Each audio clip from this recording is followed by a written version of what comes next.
¿Descansaron? ¿Poquito? Bien, sí. Estuve trabajando, pero en la computadora. Bueno, hoy vamos a hablar de la Ley Nacional para eliminar trámites burocráticos y corrupción. La presentamos aquí hace algunas semanas, pero el día de hoy ya la estamos enviando. Se puede enviar porque ya hubo una modificación a la Constitución que ya fue publicada. Vamos a hablar también de la ventanilla única para trámites de inversión. Lo va a presentar también Pepe y Secretaría de Economía. Para todo esto nos acompañan José Merino, titular de la Agencia de Transformación Digital y Telecomunicaciones, Norma Solano, Coordinadora Nacional de Transformación Digital, Vidal Llerenas, Subsecretario de Industria y Comercio, y Jimena Escobedo, titular de la Unidad de Desarrollo Productivo. Además, como siempre, todos los lunes iniciamos con Iván Escalante, Procurador Federal del Consumidor, con quienes tienen los precios, y cerramos el día de hoy con Humanismo Mexicano. Antes de iniciar, por supuesto, nuestro pesar por el fallecimiento del Papa Francisco, nuestro abrazo a todos los católicos de México, pero también a los no católicos. El Papa Francisco fue un humanista, un hombre que estuvo cerca siempre del más humilde, de los pobres. Todavía el día de ayer su mensaje fue por la paz, así que es una pérdida dolorosa. Que en paz descanse. Nuestro abrazo y cariño a todo el mundo y en particular a las y los católicos de México. Bueno, ya no nos dio el día de hoy tiempo, pero mañana vamos a también hacer una semblanza del Papa Francisco y para nosotros, más allá de la religión, evidentemente somos un Estado laico, pero siempre defendimos al Papa Francisco por su humanismo y su visión frente a los más humildes. Entonces mañana haremos una pequeña semblanza de su pensamiento. Bueno, entonces empezamos con quiénes. La otra cosa que quería comentarles, saliendo de aquí nos vamos a Veracruz. Hoy es una conmemoración de la invasión de Estados Unidos a México en el año de 1914 y la defensa de la Marina Armada de México y de las y los veracruzanos frente a esta invasión. Vamos a ir en la mañana a la conmemoración de este día. Y bueno, iniciamos el día de hoy con quienes tienen los precios y después con la presentación de Pepe Merino. Adelante, Iván.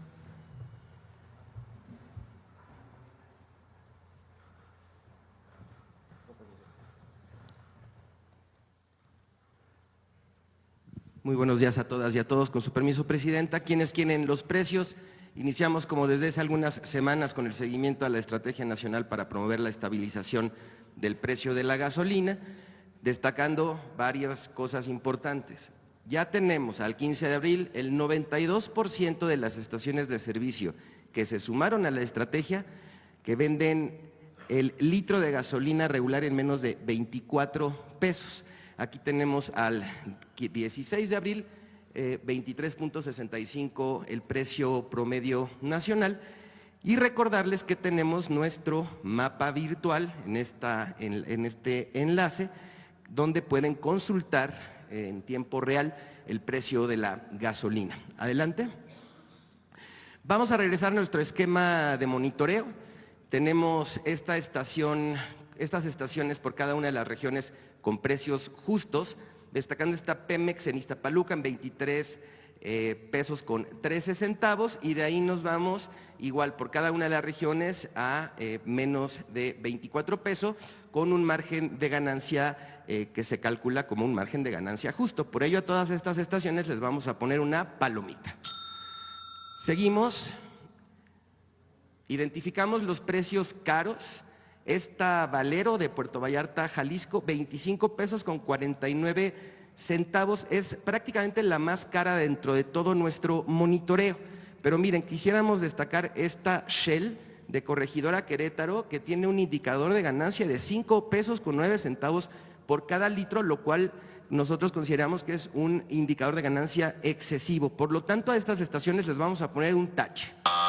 Seguimos con el seguimiento de los artículos que integran nuestra canasta básica. La más barata que identificamos en nuestro monitoreo, Walmart Tampico, en Tampico, Tamaulipas, 744,80 palomita. Y la más cara, Ley Vado del Río, en Hermosillo, Sonora, 1,002 pesos, tache.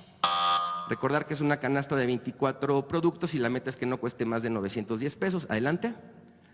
3 ciudades, Ecatepec, Estado de México, la más barata, Walmart Plaza Aragón, 778,30 palomita. Y la más cara, Walmart Plaza Ecatepec, 895 pesos, también palomita por estar por debajo de los 910.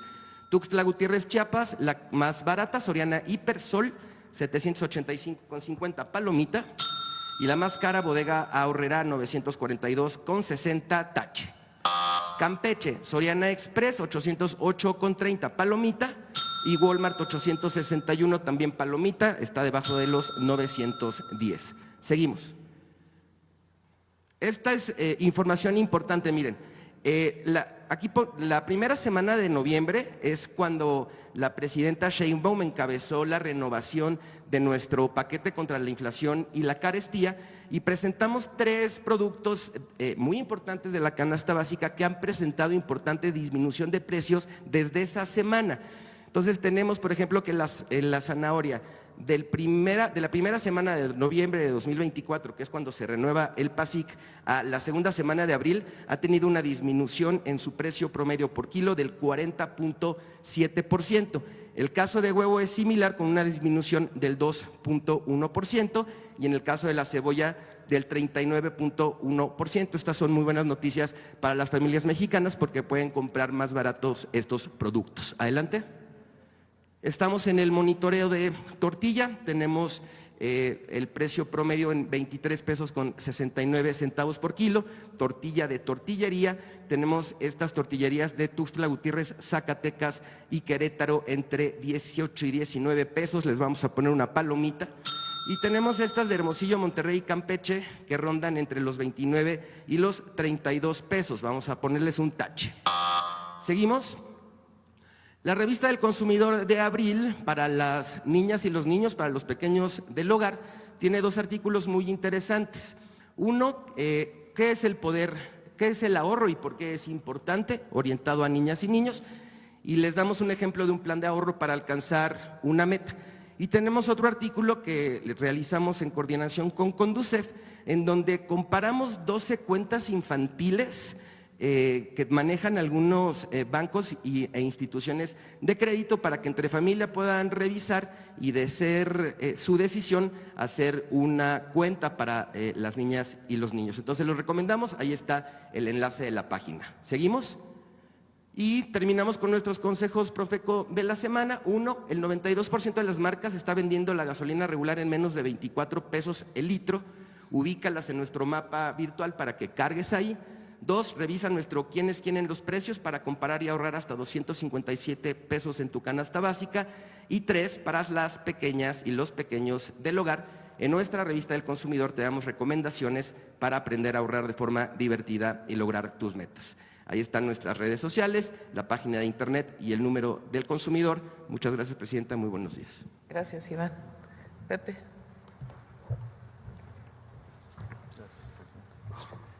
Muy buenos días. Como adelantaba la presidenta, hoy se presenta ante el Congreso la Ley Nacional para eliminar trámites burocráticos y corrupción. Esto después de que se reformó el artículo 73 constitucional para permitir esta legislación. Esto lo que garantiza, al ser una ley nacional, siguiente por favor, es su aplicación en todo el país, por supuesto de la mano de municipios, estados y la Agencia de Transformación Digital y Telecomunicaciones. Estos son, digamos, los capítulos de la ley y los detallo brevemente porque creo que explican muy bien por qué es importante justamente que esta sea una ley nacional. En primer lugar, define las autoridades responsables tanto de simplificación como digitalización. Es frecuente que estas dos tareas se encuentren en autoridades separadas, ¿no? En el caso de la Ciudad de México están concentradas en la Agencia Digital de Innovación Pública, pero en la mayoría de las entidades se encuentran separadas. Simplificación usualmente en el área de desarrollo económico y digitalización con frecuencia en el área de finanzas. La idea es que con las capacidades que tiene cada entidad y cada municipio con sus distintos tamaños, pues puedan concentrarlas. Segundo, un modelo nacional para eliminar trámites burocráticos, es decir, un modelo nacional de simplificación que haga mucho más fácil la vida a las personas en su interacción con las autoridades y que plantea principios básicos que ya hemos mencionado aquí de simplificación que garanticen que todo el tema regulatorio, la carga regulatoria como se le conoce, pase al lado de las autoridades y no implique una carga sobre los ciudadanos y las ciudadanas. Tercero, un modelo nacional para digitalizar trámites, es decir, todo aquello que pueda ser digitalizado, que se digitalice y que además se haga con capacidades propias, un modelo nacional de homologación de trámites. Esto es muy importante, alguna vez tuve la oportunidad de mencionarles aquí. En promedio, cada estado tiene poco más de 580 trámites, es un promedio, hay estados que tienen más de 1000, hay estados que tienen poco menos de 400, por ejemplo, pero esto ya nos habla de que los trámites son muy distintos entre las distintas entidades, ¿no? Que hay estados que tienen muchos más trámites que otros y también los requisitos. Entonces, eso por supuesto implica un tema que dificulta la interacción con la ciudadanía y al nivel de municipios en promedio tienen 144 trámites, pero ocurre un poco lo mismo, ¿no? Hay municipios con muchos trámites, municipios con menos, y el tipo de trámites, los requisitos, etcétera, son distintos entre municipios y eso, por supuesto, pues hace compleja la interacción con las autoridades. Un modelo nacional, y lo importante es que a partir de esta ley nacional, lo que queremos es tener un catálogo, ya me volé algo aquí, un catálogo nacional de trámites, tanto a nivel municipal como a nivel estatal. Es decir, que los mismos trámites existan tanto en los municipios como en los estados, ¿no? Un modelo nacional de atención ciudadana, a veces uno ante la duda de qué trámite, qué requisito, no avanza, no sé cuánto tiempo, etcétera, la ciudadanía no tiene a dónde acudir, a dónde preguntar. El modelo quizá más conocido en la Ciudad de México y también a nivel nacional, porque es una institución muy querida, es Locatel, en donde a cualquier duda pues uno marca Locatel y se te aclaran temas de los trámites. La idea es, sin que sea oneroso y aprovechando las capacidades instaladas, pues que existe un modelo similar a nivel nacional y en donde la agencia a través del 079 también absorba una parte importante. Y finalmente, el desarrollo de capacidades tecnológicas públicas propias, es decir, que la mayor cantidad posible de soluciones tecnológicas se generen por servidores públicos y no mediante contratos privados. Esto implica no solo ahorros, sino implica generar capacidades y, por supuesto, mayor flexibilidad a la hora de hacer modificaciones. Y ahorita les detallo un par de componentes de esto. Siguiente, por favor. Entonces, este es el modelo nacional de simplificación y digitalización. Una sola autoridad de simplificación y digitalización. Los principios de simplificación que habíamos mencionado anteriormente, no solicitar, por ejemplo, documentos que el gobierno genera. Los documentos digitales tienen la misma validez que un documento físico. Los requisitos que no sean indispensables también poder eliminarlos, fusionar trámites, no digitalizar algo que no ha sido previamente simplificado. No sirve de mucho mover en línea un trámite que es engorroso, ¿no? Por ejemplo, homologar vigencias, etcétera. El catálogo único de trámites para municipios y estados, un sistema nacional de atención ciudadana y de manera muy importante, porque esto realmente vive en el centro de todo este proyecto, es Llave MX como una identidad digital que permite a las personas realizar trámites de manera remota. es decir, que puedan verificar que son quienes dicen ser para poder hacer el trámite, y el expediente digital, que como lo ha verbalizado la presidenta, lo que queremos es que viajen los documentos, no las personas de ventanilla en ventanilla, sino que viajen los documentos en línea, y el desarrollo de capacidades propias siguientes. Entonces, la meta, por lo menos, es tener 50% menos trámites, requisitos y tiempo de atención. En el caso de entidades, de estados y municipios, esto es todavía más radical, porque lo que queremos es consolidar 300 trámites únicos a nivel estatal y 100 trámites únicos a nivel municipal, por lo menos 80% de los trámites disponibles en línea, y soberanía tecnológica, es decir, que las soluciones tecnológicas sean generadas por servidores públicos. Siguiente. Entonces, el centro, se crea a partir de esto el Centro Nacional de Tecnología Pública. Esto es bien importante porque, como ha dicho la presidenta en repetidas ocasiones, lo que se hace con dinero público tiene que ser público. Entonces, si una entidad, si un estado, si la propia Agencia de Transformación Digital generan un desarrollo propio, este desarrollo tiene que ser puesto a disposición de otras entidades y de otros municipios, ¿no? Entonces se crea el repositorio público de código, de modo que cualquier desarrollo que haga una autoridad pueda ser puesto a disposición de otra autoridad, y esto implica no solo dar el código, sino también acompañar normativamente lo que se requiera para su implementación, capacitar, etcétera.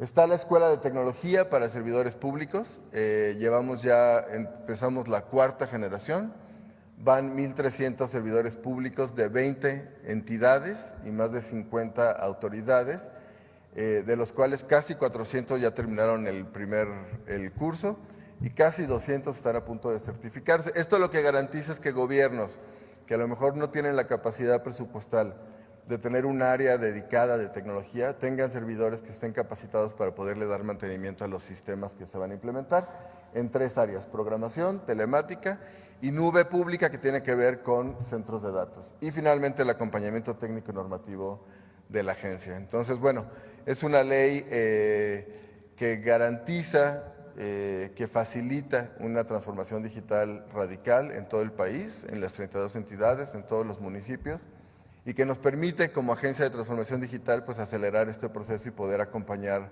a los gobiernos con los que ya hemos establecido relación y convenio, pero que ahora con esta ley pues podemos hacerlo de manera mucho más rápida, y al final de lo que se trata es de hacerle la vida mucho más fácil a todas las personas, ¿no? Que las personas accedan a lo que tienen derecho y las empresas puedan llevar sus inversiones a buen término. Siguiente, por favor. Y hablando de inversiones, queremos presentar, como se anunció como parte del Plan México, la primera entrega de la Ventanilla Digital Nacional de Inversiones, que hemos trabajado con varias autoridades, pero en especial con la Secretaría de Economía, con quien hemos trabajado pues muy cercanamente. La liga es www.inversiones.gov.mx, y les detallo muy rápido de qué trata. Siguiente, por favor.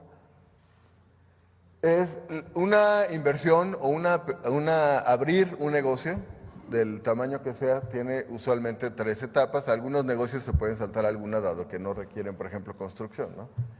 Que son constitución, construcción y operación. Constitución es el anuncio, digamos, de la intención de abrir el negocio. Construcción tiene que ver con modificaciones físicas al área en donde va a operar el establecimiento, y operación, pues su apertura, ¿no? Esto realmente independientemente del tamaño de la inversión o del tipo de negocio que se trate, ¿no? Entonces, si resolvemos el caso más complejo, que es una inversión grande con muchas modificaciones, etcétera, pues se resuelve para el resto de establecimientos. La idea es que existan los mismos trámites, mismos requisitos y mismos tiempos en los 3 niveles de gobierno y en las 3 etapas de esta inversión, que sea 100% digital y que esté alineado, por supuesto, y así lo hemos empezado a hacer, con el Plan México y los polos de bienestar. Siguiente, por favor. Entonces, hoy, para invertir en México, digamos en el caso más de mayor impacto, de mayor trámites, se requieren en promedio 2.6 años, 51 trámites, 9 para constituirse, 25 para construir y 17 para operar, y 466 requisitos. Y son 466 porque a veces tienes 10 trámites que te piden exactamente el mismo documento, pero no importa, tú tienes que entregar el mismo documento 10 veces, ¿no? Que es parte de lo que esta ventanilla quiere justamente evitar. Además debes acudir a distintas oficinas federales, estatales, municipales, y todo esto pues, puede implicar gastos, pero también puede abrir espacios de oportunidad para discrecionalidad o corrupción. Siguiente, por favor. Con la ventanilla, 1 año máximo para la apertura, y este en el caso más extremo de una inversión que requiere muchísimos trámites. Reducir a 32 trámites, 5 para constituirse, 19 para construir, 8 para operar, 1/4 parte de los requisitos, y todo en una sola plataforma, mediante un expediente digital, que los documentos se suban una sola vez, y que los mismos trámites y los mismos requisitos ocurran en todo el país. Siguiente, por favor. Al día de hoy llevamos 32 mesas de trabajo, es decir, estamos ya en diálogo con todos los estados de la República. Están 9 acuerdos de simplificación para las 3 etapas, constitución, construcción y operación, con 9 estados. Por supuesto, esto se va a incrementar. Tamaulipas, Baja California, Aguascalientes, Colima, Hidalgo, Guerrero, Puebla, Yucatán y Chiapas. Y 17 acuerdos, tenemos 41 mesas de trabajo en municipios, sobre todo a partir de las prioridades dentro de los polos de bienestar y el Plan México, y 17 acuerdos ya listos para publicarse con distintos municipios. Siguiente, por favor. Entonces, bueno, la primera etapa hoy, pues ya para que se las cuento, mejor si quieren se las presento, si nos permite, Presidenta, hacer un breve demo, por favor. Entonces, bueno, el URL es inversiones.gov.mx. Tiene 4 botoncitos, uno en español para elegir el idioma, es decir, puede ser español, puede ser inglés, está disponible en inglés, por supuesto. Otro botón para iniciar sesión con llave MX. Esto es importante, ahorita, digamos, no es indispensable, pero sobre todo cuando se vayan integrando todos los trámites que se van digitalizando, pues es importante para ir dando seguimiento al avance de cada uno de los trámites. Un video que explica cómo funciona, que se los ahorro. Y el botón más importante, que es crear tu empresa. Siguiente, por favor. Entonces, cuando tú le das clic al botón de crear tu empresa, es un cuestionario muy, muy rápido, no dura más de 5 minutos, pero que es importante para entender cuál es el catálogo de los trámites. Este sitio ya tiene integrado todos los trámites actuales de municipios, estados y, por supuesto, federales. Entonces, la primera pregunta es, ¿dónde quieres invertir? Digamos, no sé, Tamaulipas. Hubiera elegido uno con otra letra, ¿verdad? Selecciona el municipio, Altamira, por ejemplo. ¿En qué sector? Tecnologías de la información. ¿Quieres constituir? ¿Qué giro tendrá tu empresa? Si es comercial, industrial o servicios. Comercial. ¿Quieres constituir una nueva empresa? Sí. Puede ser que esté abriendo una otra sede, otra área, otra ala de producción. ¿Tu empresa contará con inversión extranjera? Digamos que sí. Ahí me permite elegir el porcentaje. No sé, pongamos 33, 35. Listo. Y luego me abre una serie de preguntas dado lo que acabo de responder, ¿no? ¿Tu empresa realizará alguna de las siguientes actividades? Transporte terrestre, impresión, etcétera. Me da muchas opciones. En este caso le voy a dar la opción de ninguna de las anteriores, que es la última opción. ¿Quieres construir una obra nueva? Es decir, voy a construir una sede física que no existe el día de hoy. Sí. Tu empresa, ¿construirás en una zona protegida, centro histórico o zona federal? Le voy a poner que sí, solo porque sé que evidentemente el catálogo de trámites, dada esa condición, pues va a incrementarse. ¿La construcción será mayor a 10,000 metros cuadrados? Sí. ¿Tu empresa generará más de 25,000 toneladas de dióxido de carbono? Le voy a poner que sí, aunque en el caso de tecnologías de la información sería un poco raro. ¿Tu empresa generará más de 10 toneladas anuales de residuos de manejo especial? Le voy a poner también que sí, solo porque van a salir más trámites asociados. ¿Los productos fabricados serán distribuidos nacional o internacionalmente? Nacional, le voy a poner. Y finalmente me pregunta si la materia prima necesaria para mi empresa proviene de importaciones o es de producción nacional. Le voy a poner producción nacional. Listo. Y entonces envía la respuesta y me dice, mira, para lo que tú quieres hacer, son un total de 34 trámites. Esto, digamos, ya lo contabilizó, ¿no? Y luego, si le damos a trámites federales, por favor, ¿no? Entonces, por ejemplo, me despliega, ¿no?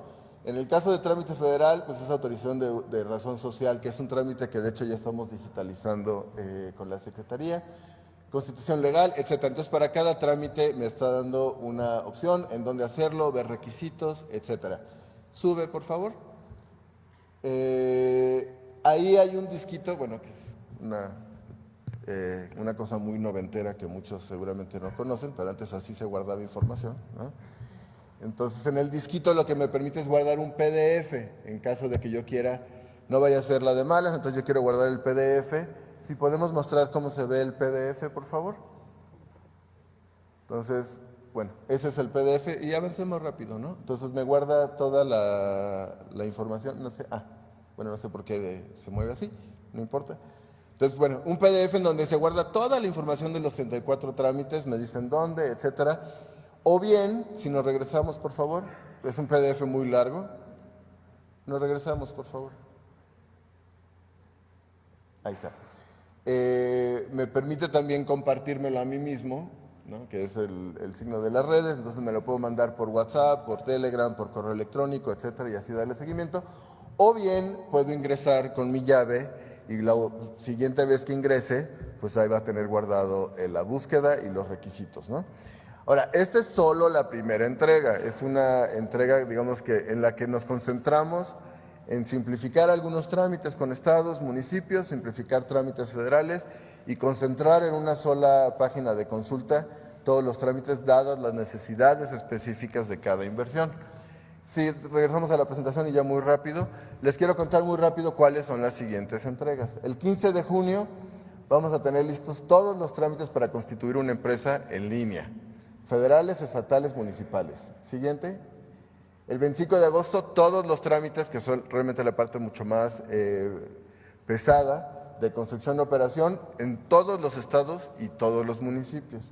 Y finalmente, que es realmente el propósito de esto en noviembre, la idea de esto es, para noviembre tú llenas el mismo cuestionario, te da la lista de documentos que tienes que subir, no, ni siquiera te da la lista, te puede dar la lista de trámites, pero realmente no es necesario. Esos documentos los subes tú en un solo botón, que es el que dice allá abajo, seleccionar archivo, por ejemplo, o arrastrar y soltar. Tú subes una carpeta con todos los documentos en versión digital y esos documentos se distribuyen atrás a los municipios, al municipio que corresponda, al estado que corresponda, a la autoridad federal que corresponda y los trámites se realizan ahí. Es decir, tú como inversionista, como alguien que va a abrir un negocio, ni siquiera tienes que ir a hacer trámite por trámite. Lo único que tienes que hacer, y esto a partir de noviembre, es subir tu carpeta con todos los documentos y los trámites se realizan atrás, ¿no? Y te va avisando, este ya está, este ya está, este ya está, o si hay algún alcance, como se le llama, que pida una autoridad, pues decir, oye, no se alcanza a leer el documento digital o lo que sea, ¿no? Pero eso realmente sería, es la parte final de esta ventanilla y es como se conceptualizó desde el principio, pero por supuesto requiere un trabajo de simplificación, de coordinación y de desarrollo importante. Y finalmente, junto con la Secretaría de Economía, y estamos de verdad muy agradecidos, iniciamos un comité de acompañamiento con empresas para inversiones ya iniciadas, es decir, más allá de que la ventanilla avance, poder ir acompañando a empresas que ya tienen inversiones iniciadas. Se instaló el 11 de abril con poco más de 15 empresas para ver si tenían algún trámite atorado, en dónde estaba, etcétera, y poder ir haciendo ese trabajo. Y el 16 de abril con las autoridades que están a cargo de estos trámites, ya la Secretaría Jimena Vidal podrán abundar al respecto. Muchas gracias, presidente. ¿Cómo evitar a los hackeros? ¿Respondo? La información está resguardada. La Agencia de Transformación, gracias a una inversión hecha durante la administración anterior a cargo del presidente López Obrador, hay un centro de datos importante en Aguascalientes, hay un área en la Agencia de Ciberseguridad y hay un área en la Agencia de Infraestructura y eso, por supuesto, garantiza dos cosas, que la información esté segura, por un lado, ¿no? Es decir, sea el tipo de ataque que sea, los más comunes son los ataques de tráfico simulado, y lo segundo, pues que la información esté disponible, es decir, que no se caiga la página, ¿no? Si quieren, perdóname. Son las dos, ¿no? Puede ser que un establecimiento lo abra una persona como una persona física, o puede ser también una persona moral, eso no impide. De hecho, la idea es que esto sea de utilidad tanto para una gran inversión en el país, que tiene un número enorme de trámites como los que presentamos aquí, ¿no? El ejemplo, como para alguien que va a abrir un establecimiento, y eso lo iremos implementando paso a paso y poco a poco con los estados y con los municipios. Hay requisitos que todavía requieren notaria, y de hecho en los trámites, si tú ahorita te metes después de la conferencia, verás que en algunos casos se pide algún trámite que tiene que ver con notarios. Okay.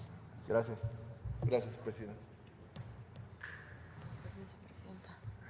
Hola, buenos días a todas y a todos.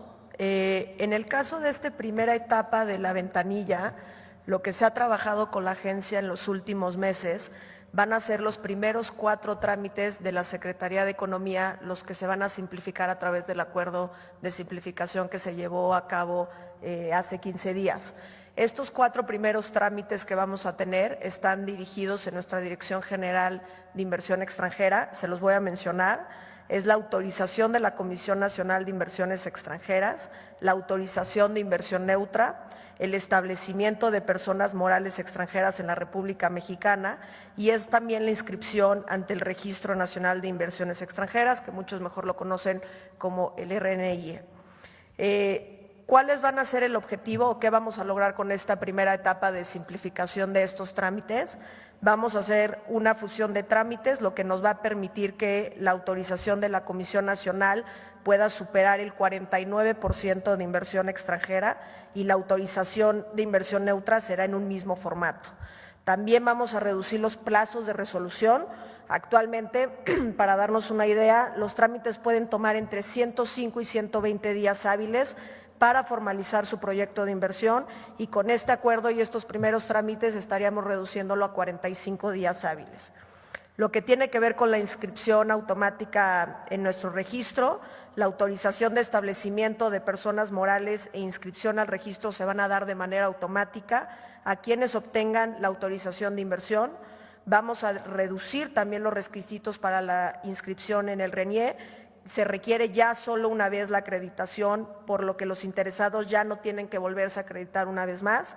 Y también vamos a hacer la reducción de plazos. Actualmente en los plazos del RNIE se tardan en 3 meses, lo vamos a estar reduciendo a 30 días hábiles. Esta va a ser nuestra primera etapa.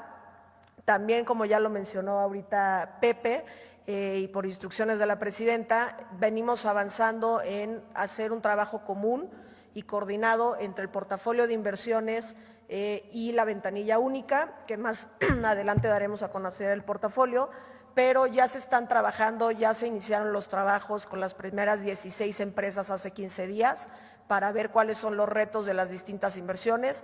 Ya se empezó también la primera mesa interinstitucional para atender y abordar estos primeros retos, y en lo que hemos avanzado en estos ya casi 15 días es que hemos logrado acelerar el 10% de los trámites y de los retos que representaban estas primeras 16 empresas, que es la primera ronda. Terminaremos esta primera ronda y empezaremos nuevamente con una nueva ronda de empresas en los próximos días. ¿Sería cuánto, Presidenta? Bueno, pues esta es la información del día de hoy. Vamos primero a la primera fila. Si nos da tiempo, vamos a los compañeros que están atrás. Adelante. Bueno, pues se quedaron en las filas de atrás. Javier Pérez, de HC Noticias. Presidenta, pues el fin de semana estuvo muy agitado en temas políticos, tanto nacionales e internacionales, y uno de los temas es las declaraciones del presidente de Daniel Noboa acerca de supuestos grupos o elementos de grupos organizados que usted había enviado directamente a su nación a desvivirlo, por decirlo así. Su opinión acerca de estos dichos. Bueno, no dice que lo mandó la presidenta, dice enviados de México. Se hizo una respuesta por parte de Relaciones Exteriores negando esto y además pues no dicen ni siquiera de dónde venía la información o cuáles son sus pruebas. Entonces contestó a través de la Secretaría de Relaciones Exteriores, no sé si quieren poner el comunicado.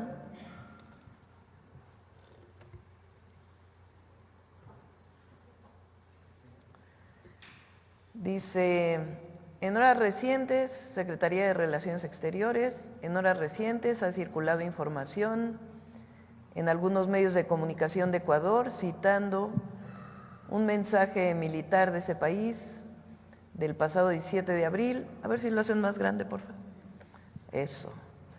Que señalan que tras las elecciones presidenciales se ha iniciado el traslado de sicarios desde México y otros países hacia el Ecuador, con la finalidad de realizar atentados terroristas contra el presidente de la República, su gabinete ministerial y equipo de trabajo. La Secretaría de Relaciones Exteriores rechaza tajantemente la reiterada e inescrupulosa creación de narrativas en comunicados oficiales y o filtraciones de documentos oficiales que aludan a México como fuente de supuestos actos delictivos o situaciones internas en ese país. La ruptura de relaciones diplomáticas con la República del Ecuador ocurrió con motivo del violento asalto a la Embajada de México en Quito el 5 de abril de 2024, en grave y flagrante violación al derecho internacional. Al margen de ello, nuestro país seguía y seguirá siempre bajo el principio de no intervención. Y también circuló un video donde unos pescadores en lo que son las aguas territoriales mexicanas se toparon con marines de Estados Unidos y una fragata de Estados Unidos. ¿Si hay alguna información acerca de...? Sí, el almirante secretario nos informó que no eran aguas nacionales y que iba a pasar un barco de Estados Unidos y que pues fueron informados de que no se acercaran al barco, pero no estaban en aguas nacionales. Y si nos podría platicar un poquito acerca de su plática con el presidente Donald Trump, un poquito más de detalles aparte de lo que dio a conocer en sus redes sociales. Sí, pues estamos platicando sobre el tema de los aranceles en acero y aluminio y en automotriz. No llegamos a un acuerdo, pero sí planteamos argumentos. En nuestro caso, en el caso de acero y aluminio, planteamos que pues nosotros somos deficitarios, es decir, Estados Unidos exporta más acero y aluminio a México que lo que México exporta a Estados Unidos. Y nuestro planteamiento pues es igual que en los otros casos, que en el caso de los que entran por el Tratado de Libre Comercio, pues sea cero aranceles, y que en todo caso se discuta lo que está fuera del Tratado de Libre Comercio, que es legal porque es parte de un reglamento o una cláusula de la Organización Mundial de Comercio, que se llama Nación Más Favorecida, pero que finalmente no tiene esta revisión de las reglas de origen, que sí tiene el Tratado de Libre Comercio. Entonces ese fue nuestro planteamiento, y en automotriz pues también no quisiera adelantar más, pero también pues siempre la defensa de México, de las exportaciones y de lo importante que es el tratado comercial México, Estados Unidos, Canadá para los tres países. Esos en general son nuestros argumentos. Repito, no se llegó todavía a ningún acuerdo, pero hay comunicación, tanto a nivel Secretaría de Comercio y de Economía, como pues a nivel de presidentes. Así fue la conversación de este miércoles. Aprovecho para comentar, el día de hoy está la secretaria de Medio Ambiente y Recursos Naturales, Alicia Bárcenas, en San Diego. Van a tener una reunión con la Agencia de Protección Ambiental de los Estados Unidos por el tema este de las aguas que se vierten de Tijuana hacia el Pacífico. También hay un senador ahí que…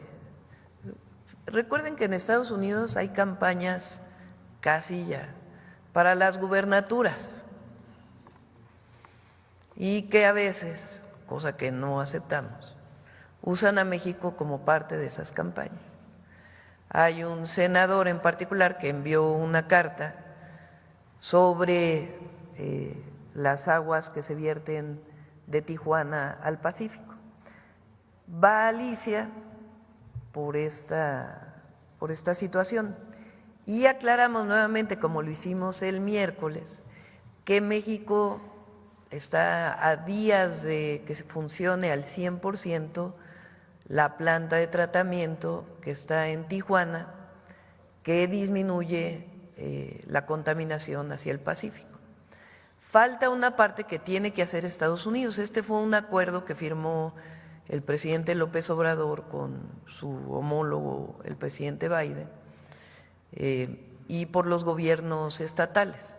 Falta una parte que tiene que terminar San Diego, en donde también se tratan aguas que vienen de Tijuana. Ese es el acuerdo que se planteó. Entonces, esta planta en San Antonio de los Buenos ya está a unos días de funcionar y pues va a estar informando y dando conocimiento la secretaria Alicia y decir que pues pueden estar en campaña, pero México no debe ser el argumento para ninguna campaña política de ningún político en Estados Unidos para promoverse. ¿Perdón? ¿Qué otro tema dice? Bueno, está el tema del jitomate, está el tema de las aguas, que tienen que ver pues también con estos temas de promoción de algunos servidores públicos estadounidenses. Y en el caso donde haya pues algún problema, pues estamos en comunicación. En el caso del río Tijuana, pues esta reunión que va a haber, y en el caso de aguas internacionales del Tratado de 1944, el miércoles hay una reunión de grupos técnicos para ponerse de acuerdo, pues primero en cuánta agua hay disponible, porque parte de eso era en los diálogos que hubo, pues algunas informaciones que desde nuestro punto de vista no eran correctas, de cuánta agua está disponible en el río Bravo. Entonces los grupos técnicos son para ello y se han hecho bastantes planteamientos, distintas opciones, repito, sin afectar el agua para consumo humano de las y los mexicanos y el agua para riego agrícola, y buscando cumplir el acuerdo de 1944 en el marco pues de la cantidad de agua que esté disponible. Son por lo menos algunos de los temas de la relación bilateral con Estados Unidos que están hoy, pues que se han hecho públicos, digamos. Gracias. Buenos días, Yufel Carolina de Código Libre. Presidenta, ¿qué va a pasar entre que terminan las atribuciones de organismos autónomos cancelados como la COFECE e IFT y empiecen las nuevas agencias que asumirán esas responsabilidades? ¿Qué opina usted de que la COFECE continúe con sus investigaciones y dicte medidas a pesar de estar en proceso de disolución? ¿Están extralimitándose en su autoridad actual? Pues no deberían, porque ya terminó su función. Pero hasta que no esté el nuevo organismo que lo sustituye, pues están en funciones, digamos. La ley para los dos temas, la Comisión Antimonopolio y lo que va a sustituir a la ley de telecomunicaciones, están por enviarse hoy o mañana más tardar. Todavía estamos en el equipo trabajando algunos temas que tienen que ver, por ejemplo, con los tiempos de resolución y algunos otros temas de este tipo.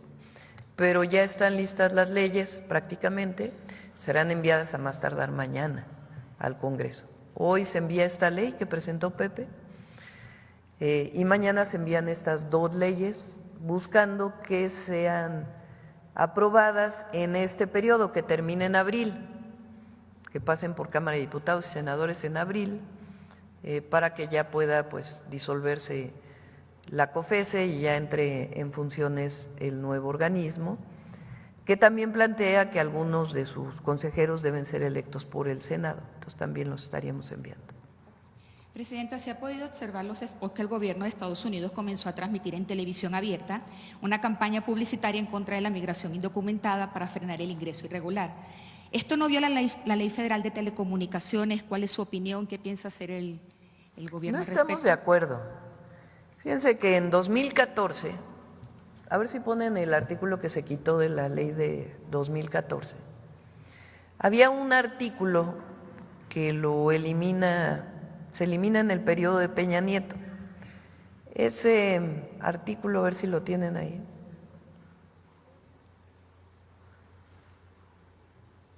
El artículo. Bueno, decía: los concesionarios y permisionarios de radiodifusión y televisión en el país no podrán transmitir propaganda política, ideológica o comercial de gobiernos o entidades extranjeras, ni permitir que los medios de comunicación que operan en su concesión sean utilizados para fines que pueden influir en los asuntos internos del país. Ese artículo se eliminó en el 2014. Aún así, este comercial, digamos, esta propaganda pagada, salió en algunos medios de comunicación desde hace algunos meses. Se hizo más notorio porque se publicó en el último partido de fútbol que hubo en el fin de semana. La CONAPRED, la Secretaría de Gobernación, envió esta carta la semana pasada debido a quejas, porque la CONAPRED recibió quejas a distintos pues televisoras, Televisa, TV Azteca, radios, etcétera, Imagen, etcétera, etcétera. Dice, a ver, préstame para no estar aquí.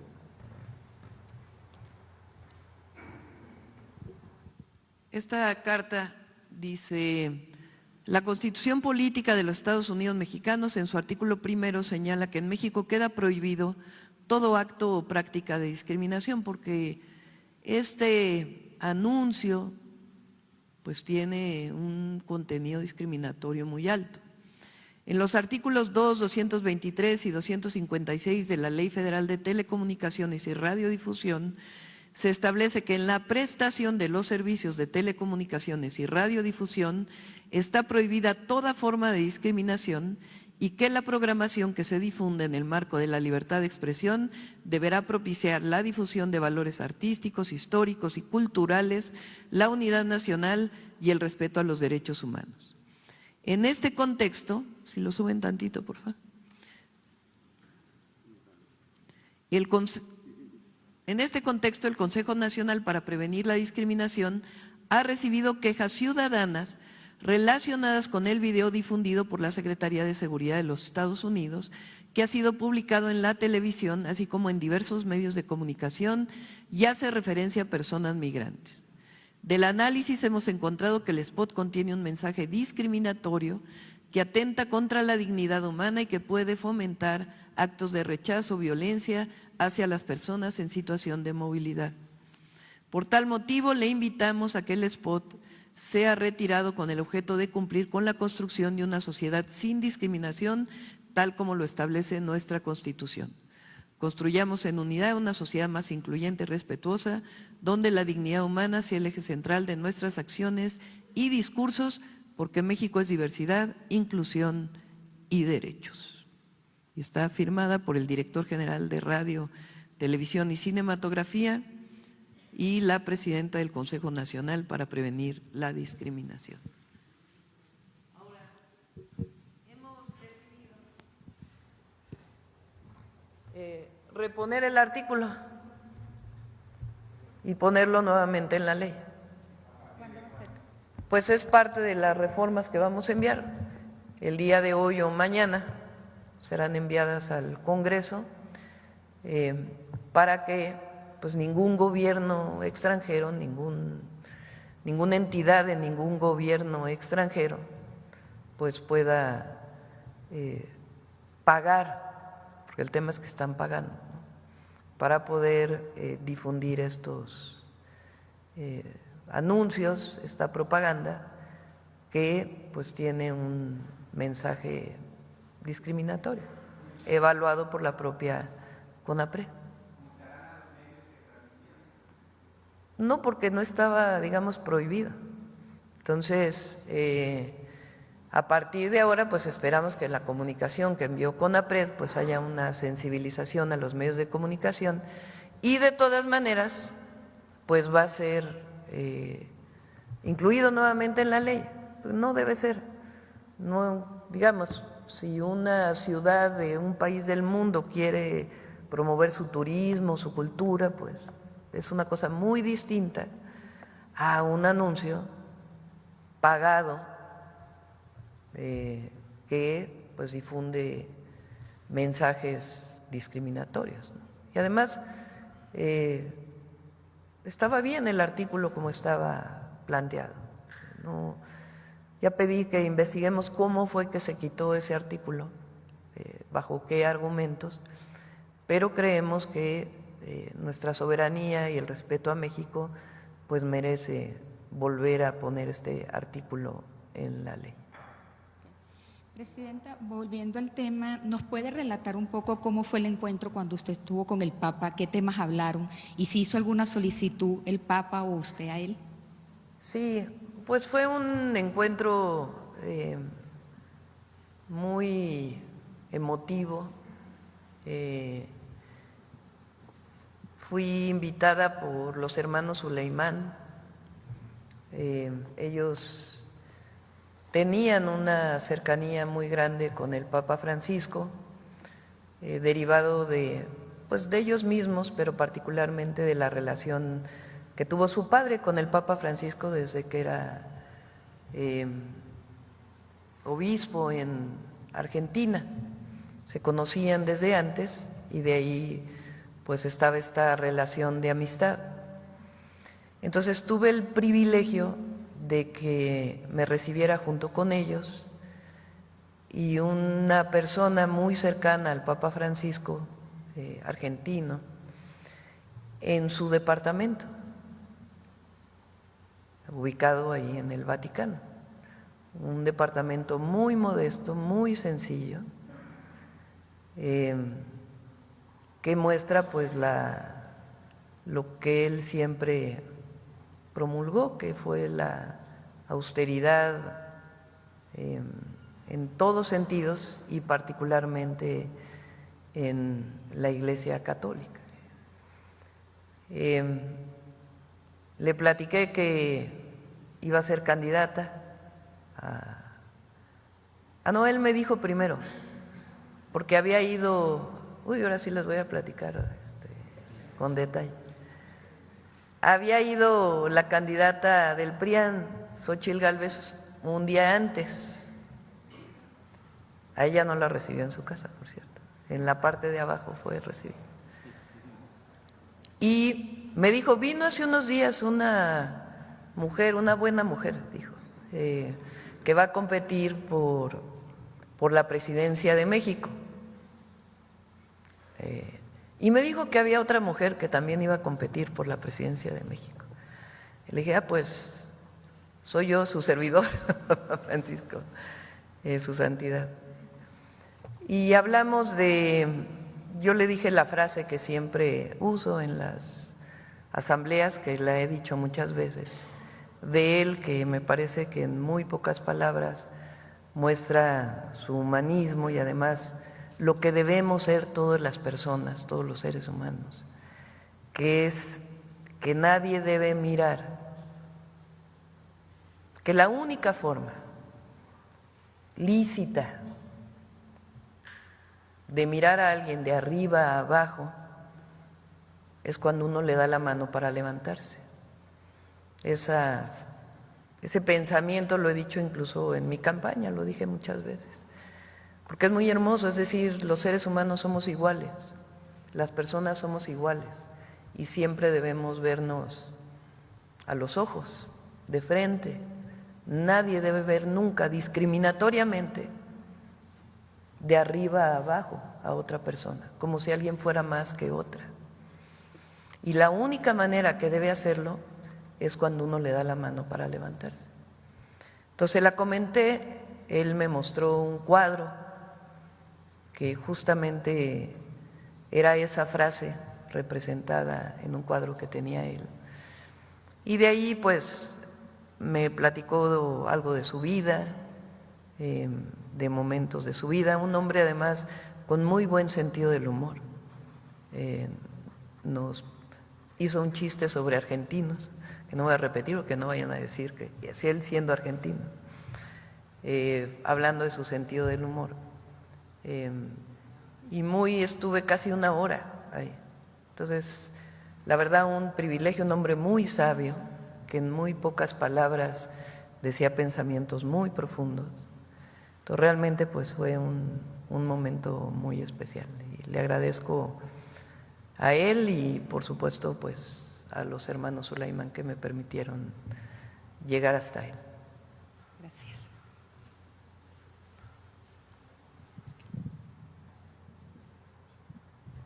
Adelante. Es que me quedé pensando en ese día. No, y pensando también, Presidenta Federico Lamont, de así lo dice Lamont, que a 14 meses y 23 días de su encuentro con el 264 heredero al trono de San Pedro, aunque no se mencionó, ¿cuál sería su posición respecto a la tercera encíclica del extinto Papa Bergoglio, Laudato Si, dado que usted tiene una vocación ecologista? Y ese es el compromiso que él mostró hacia la madre naturaleza. Y la recibió fue en el cuarto de Santa Marta. Ahí fue su encuentro con su santidad. Entonces, respecto a Laudato Si, que es la tercera encíclica de su santidad, ¿cuál sería su posición, Presidenta? Pues él tiene, en sus encíclicas, tiene pensamientos muy profundos, más allá de la parte religiosa. Él era un crítico al consumismo, a la discriminación, profesaba un profundo amor al prójimo y al más humilde, fue muy crítico al neoliberalismo. Y en el caso de su posición de nuestra casa común, que así llamó al planeta, pues es también un pensamiento muy profundo de cómo entre todos debemos cuidar a la madre tierra, dicen los pueblos originarios, al planeta, a nuestro mundo. Entonces realmente un hombre muy sabio y que deja pues profundas enseñanzas al mundo entero. Y con relación a la línea sucesoria en la que se mencionan a dos mexicanos… No, ahí ya no nos metemos. Ahí ya no nos corresponde. Sí. Finalmente, Presidenta, recientemente un meteoro causó pánico entre… sí, vamos a traer a unos científicos aquí para que expliquen qué fue lo que pasó. A propósito de ello y finalmente, ¿cree necesario que usted retome la iniciativa de su antecesor de descentralizar las dependencias públicas que ya no pueden estar aquí en la Ciudad de México, como Secretaría de Cultura, Secretaría de Educación, la misma Marina, ante una situación que ya rebasa todas las expectativas? E incluso… No, bueno, pero ese fue un caso excepcional. Hay que revisar por qué no se pudo dar la descentralización en la época del presidente López Obrador. Lleva recursos importantes, porque no es solo que se vaya el secretario o la secretaria, ¿verdad?, sino que pues se vayan los colaboradores a vivir fuera, y eso representa pues apoyos importantes para que puedan tomar esa decisión, porque no se puede hacer de manera obligatoria, tiene que ser algo voluntario. Entonces, es difícil la cuestión de la descentralización, Y en todo caso habría que revisar cuáles fueron las razones para que no se diera. Muy bien, vamos por acá. Gracias, buenos días, Presidenta. Citlali Guerrero, de Bajo Palabra. Decirle, Presidenta, que el Jueves Santo el país publicó una nota en donde criticaba que la gobernadora de Guerrero, Evelyn Salgado, y la presidenta de Acapulco dieran la bienvenida al crucero turístico y arrancaran un festival cultural. O sea, la criticaba en el sentido de que por un lado estaba la violencia y ellos promocionando el puerto. Entonces, a pesar de todo ello, pues Acapulco tuvo el 92% de O. Y preguntarle, Presidenta, ¿qué mensaje, no, le daría a los turistas, a los mexicanos, que a pesar de todas las adversidades de Acapulco, pues lo siguen visitando? Pues qué maravilla, que viva Acapulco. También promovieron con la secretaria de Turismo y la gobernadora y la presidenta municipal que los clavados de la quebrada estuvieran en el Guinness Record como el clavado más alto que se hace de esa manera. Se tiene que atender todo. Esta idea de porque hubo un homicidio, porque hay homicidios, no significa que se deba promover al país, pues eso es solamente palabra de los adversarios. Mazatlán tuvo también una visita muy importante ahora en Semana Santa. Y entonces que el alcalde de Mazatlán no debe de promover, o la alcaldesa, que se vaya a Mazatlán con seguridad, pues claro que debe hacerlo. Y en todo el país. Hoy México tiene más turistas de enero por lo menos a marzo, más número de turistas que el año pasado y mayor derrama económica que lo que hubo el año pasado. Y es una actividad fundamental y hay que seguir promoviendo el desarrollo económico y al mismo tiempo atendiendo la situación de inseguridad que se pueda vivir en distintos lugares del país. Entonces es lo que hacemos nosotros, no porque haya una situación de inseguridad en distintos lugares del país, no se promueve México y su grandeza. Entonces, eso es una forma de criticar que la verdad no creo que ya nadie la siga.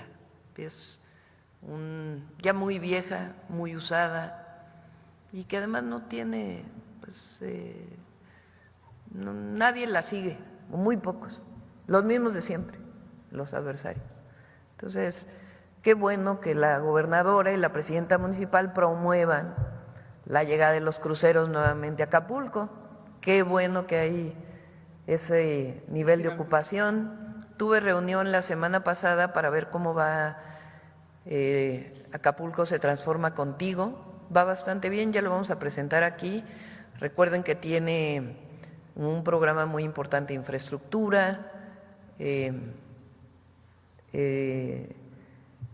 Hay un trabajo muy importante por parte de la Secretaría de Turismo, de parte de la Secretaría de Marina, que va a ser el transbordo marítimo de transporte público, el Maribús, va a estar listo a fines de este año, ya va muy adelantado. En fin, hay un trabajo muy importante para Acapulco. ¿Y cuándo tiene pensado visitar Acapulco, Presidenta? Vamos a ir pronto. Bueno, este fin de semana vamos al sureste y el próximo nos vamos a quedar aquí en Estado de México y Ciudad y después probablemente vayamos a Guerrero. Gracias, Presidenta. Y bueno, dentro de sus 100 compromisos para el segundo piso de la Cuarta Transformación, usted consideró el programa Balsas Pacífico Sur para comunidades más pobres de Michoacán, Oaxaca y Guerrero. Preguntarle, Presidenta, si en este programa está considerado el proyecto de Puerto Balsas en el municipio de La Unión, Guerrero, en Costa Grande, que ayudaría a liberar un poco la carga del puerto Lázaro Cárdenas. No sé, y ¿nos podría como informar los avances de este proyecto? Sí, lo coordina Lázaro Cárdenas, participan todas las secretarías, va muy avanzado, no lo hemos querido presentar en la mañanera hasta que no tengamos claro todo el proyecto, es una zona muy extensa, Es la zona que el general Lázaro Cárdenas trabajó después de ser presidente, la cuenca del Balsas. Y sí, tiene Michoacán, Guerrero, Oaxaca, particularmente la zona de la Costa Chica y su relación con la parte de Oaxaca, la parte de Amusgos, Pinotepa Nacional, y después hacia la zona mixteca. Tiene esa parte y luego tiene una parte de Morelos y una parte del Estado de México. O sea, es una zona muy amplia. Se está haciendo todo el diagnóstico de infraestructura, infraestructura carretera, infraestructura social, escuelas, hospitales, centros de salud. Se está haciendo un diagnóstico de la vivienda. Es una de las zonas donde todavía hay mucha pobreza en nuestro país. Y las zonas de desarrollo económico, tanto de economía local como de polos de bienestar. Y en efecto en la Unión está planteado un polo de bienestar. Ahí en esa zona el puerto de Lázaro Cárdenas se ha ido extendiendo hacia Guerrero, en este municipio de la Unión, que pues que tiene muchas necesidades y se ha ido extendiendo de manera desordenada para guardar contenedores. Entonces la idea es que se ordene, que se organice, que haya empleo para la gente y que sea uno de los polos de bienestar vinculado principalmente con logística. Y por ahí, de ahí va a salir la carretera que va a Zihuatanejo, La Unión, hasta Toluca, que ya la está, bueno, ya existe, pero es una brecha realmente, y la está empleando la Secretaría de la Defensa Nacional. Ellos tienen esa carretera a su cargo, están empezando desde Estado de México hacia Guerrero, y también se está mejorando todas las carreteras, ya creo que ya salió la licitación, de toda la zona mixteca, desde Huajuapan de León hacia Porputla, hacia la costa. Todas esas carreteras se están mejorando, incluida la comunicación de ahí hacia la montaña de Guerrero. Entonces ya inició en términos de la mejora de las carreteras, pero estamos todavía consolidando el programa para garantizar lo que vamos a hacer los próximos 5 años. Gracias, Presidenta. Me presento Citlali Guerrero de Bajo Palabra y en seguimiento a las demandas del Consejo Consultivo Afromexicano de la Costa Chica, ya ve que tuvieron una reunión el 10 de marzo con Bienestar, Gobernación, con SADER, en donde pues están pidiendo que se reanude los censos para municipios afectados por el huracán Ion y están pendientes los 356 personas que no recibieron el pago por el apoyo a la vivienda y también están como solicitando proyectos como de más alto impacto porque en toda la Costa Chica con el Ion pues se cayeron palmeras, se cayeron árboles, lo que ha impedido pues que o lo que ha afectado a la producción del plátano y del coco. Entonces preguntarle si… Sí, hay un programa especial que se va a impulsar, te lo había comentado la vez pasada, que ya deben estar en contacto con los agricultores, para la agricultura en la zona, particularmente coco, plátano y otros cultivos, pero particularmente los árboles frutales o la palma. Y bueno, pregunto ahora a Ariadna, no tengo la última información del tema del censo. Gracias. Por favor, hicieron llegar una carta bajo palabra los trabajadores del Sistema Nacional de Salud de la sección 4 de la montaña, pues que están trabajando por honorarios, o sea, tienen 12 años, 15 años trabajando por ese sistema y le están solicitando su apoyo para que se regularice porque pues sus salarios son 4,500 pesos. Entonces le mandan una carta para ver si los puede apoyar para regularizar su situación laboral, que creo que ya se había avanzado algo con el presidente Andrés Manuel. El IMSS Bienestar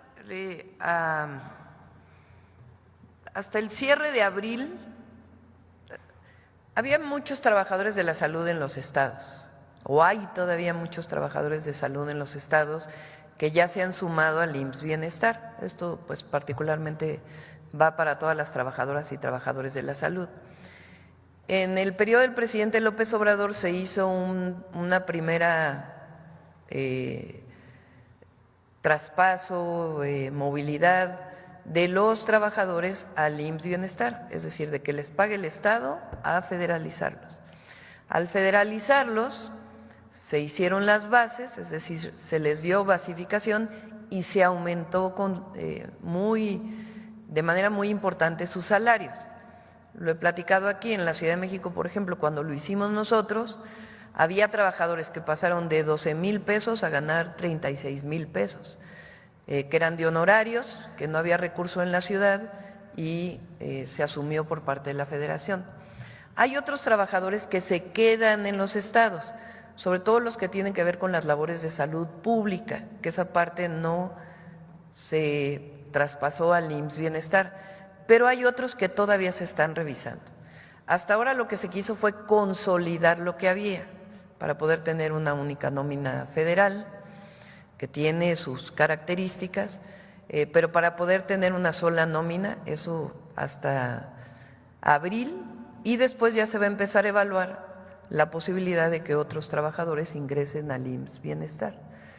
Y los otros pues se quedarían en los estados. Entonces en esa revisión se está y con gusto de mañana en 8 viene Salud y lo podré explicar con más detalle Alejandro Schwartz. Bueno, vamos acá.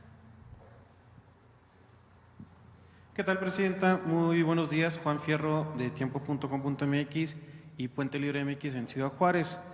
Ahorita nos explicó Iván Escalante acerca de que existe un 8% que todavía, de las gasolineras, pues que todavía no quieren vender el litro a 24 pesos.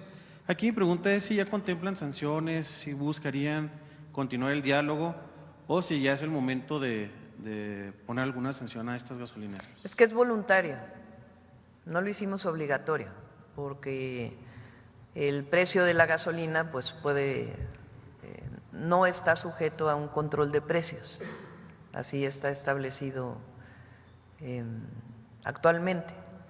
Entonces lo que se hizo fue buscar un acuerdo voluntario, al que se han sumado ya prácticamente el 90% de las estaciones de servicio. Hay algunas que no. ¿Por qué lo presentamos aquí? Pues para que la gente no cargue en esas gasolineras. Si es más caro y es el mismo combustible, pues entonces ¿para qué cargar en una gasolinera que vende a más de 24 pesos? Entonces hasta ahora pues ha sido muy bueno porque la gran mayoría de los gasolineros ha aceptado este acuerdo voluntario que lo vamos a mantener, a continuar. ¿Qué nos pidieron ellos a nosotros?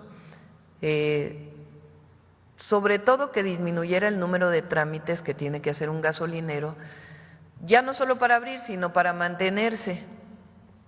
Son muchísimos trámites.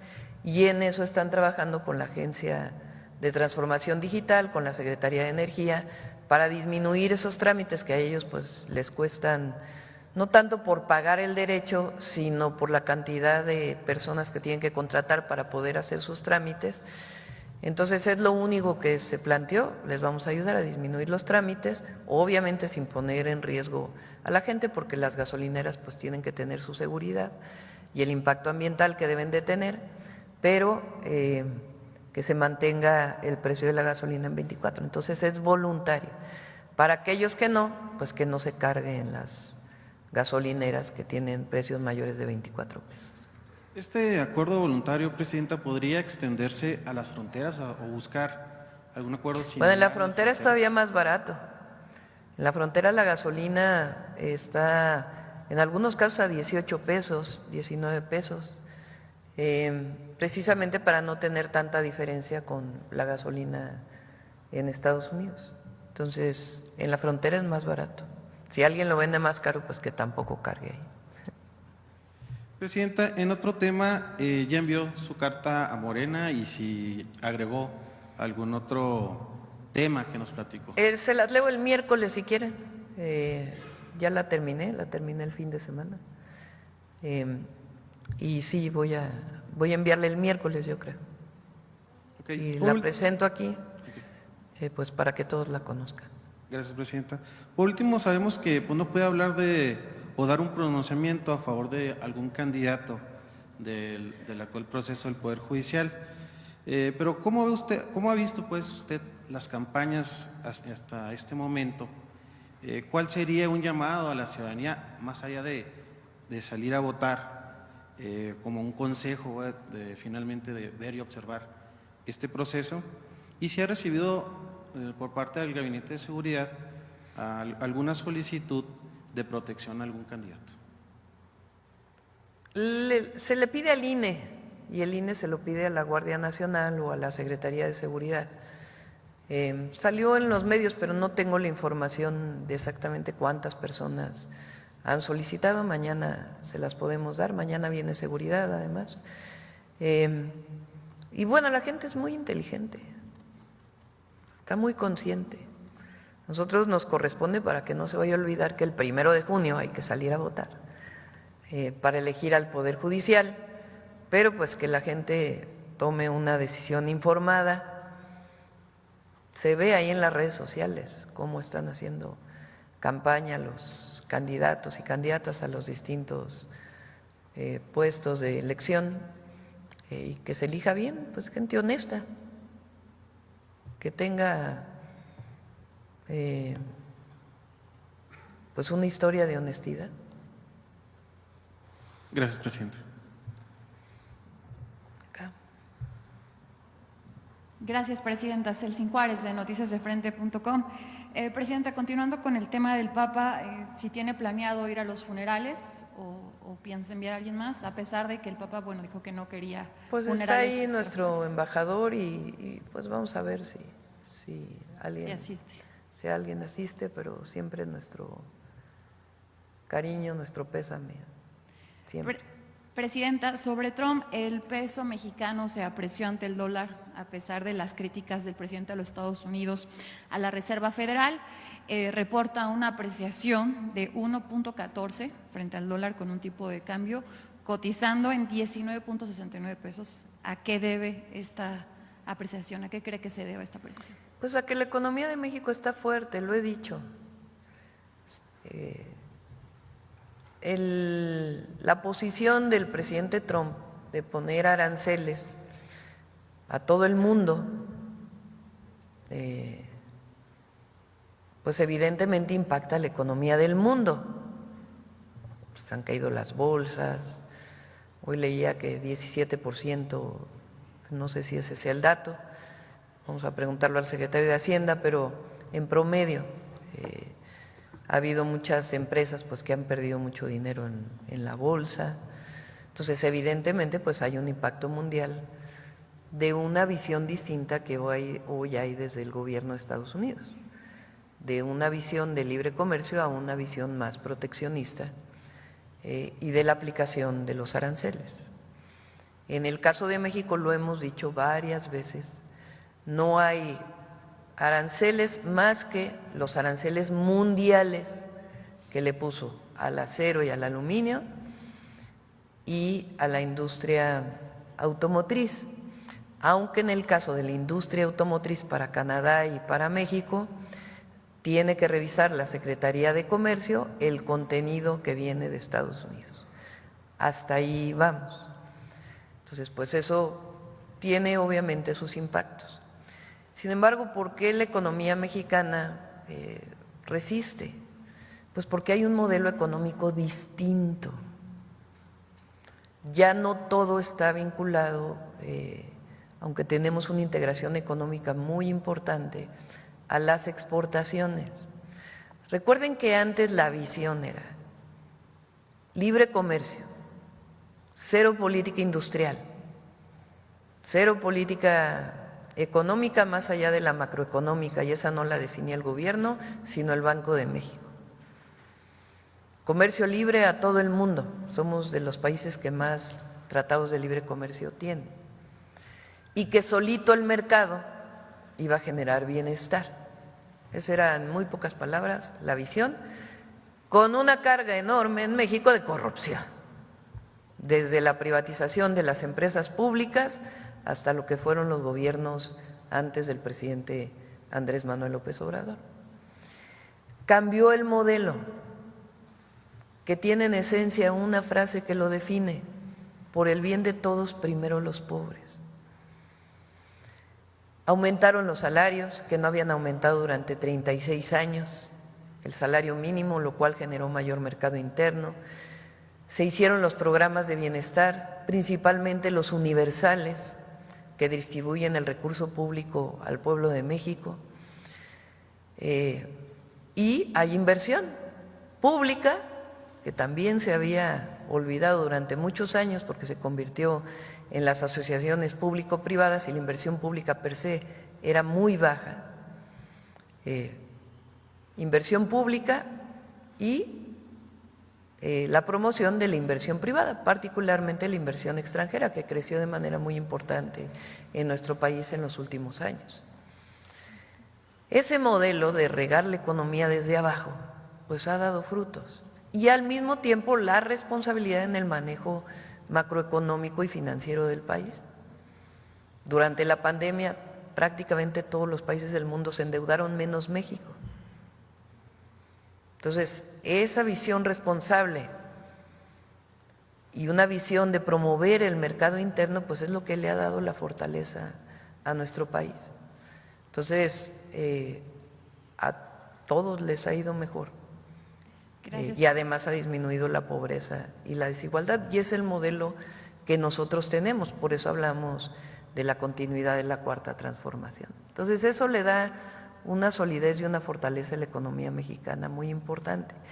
Y además, aún con los aranceles, hay inversión en México extranjera e inversión nacional.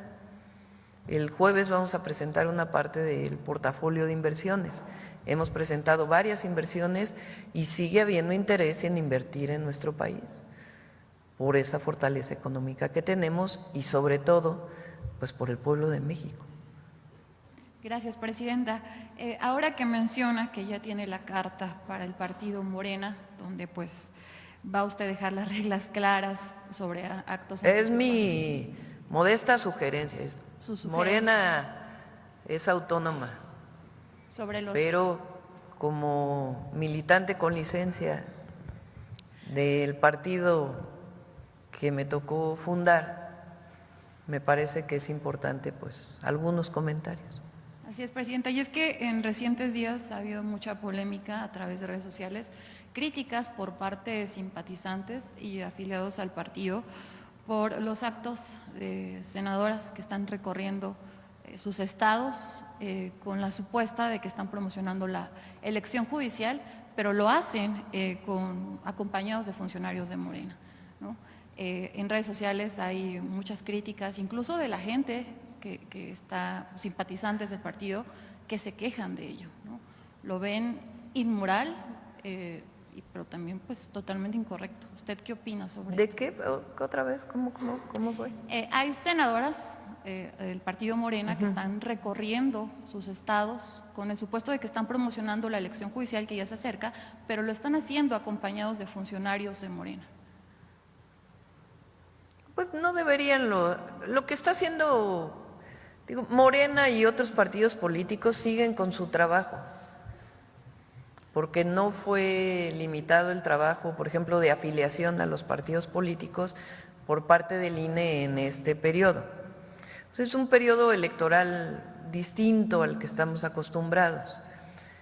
Por ejemplo, no se nos pidió que dejáramos de inaugurar obras o de promocionar lo que está haciendo el gobierno, porque no se va a votar por un partido político, sino que es para personas que participan en el Poder Judicial. A Morena y a los partidos políticos se les pidió que no promocionaran la elección, cosa que también habría que ver, ¿no? Porque yo creo que todos los ciudadanos, todo mexicano y mexicana tiene el derecho de decir el 1 de junio va a haber una elección al Poder Judicial, distinto si apoyaran a uno o a otro candidato, ¿no?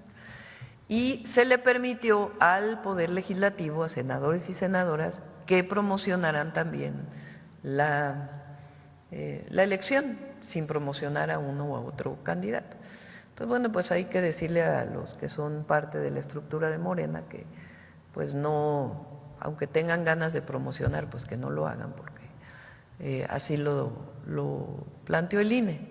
Pero de todas maneras, no es que apoyen, hasta donde entiendo, un candidato o candidata, ¿no? Sino que pues dicen que se vote el 1 de junio.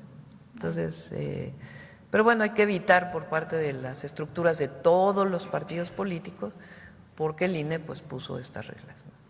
Gracias, Presidenta. Ya por último, en días recientes circuló un video de una mujer sin ropa en uno de los salones del Palacio del Gobierno Estatal de San Luis Potosí. El gobernador del estado dijo ante los medios, no sé si usted ya lo vio, ya lo escuchó, cito textual lo que mencionó el gobernador, podría tratarse del fantasma de la emperatriz Carlota.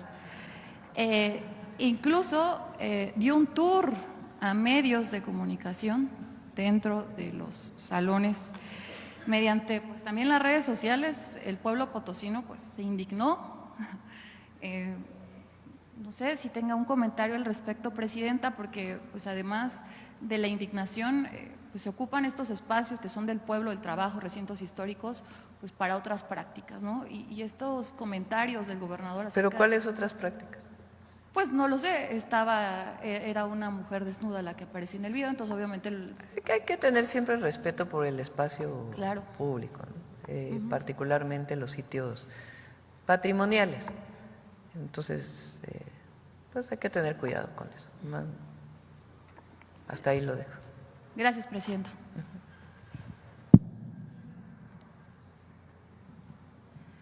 Presidenta, buenos días. Elizabeth Robles, de Canal del Congreso. Brevemente, confirmar el turno de las iniciativas que va a enviar, tanto la que se va el día de hoy como las que van mañana. Son 3 iniciativas.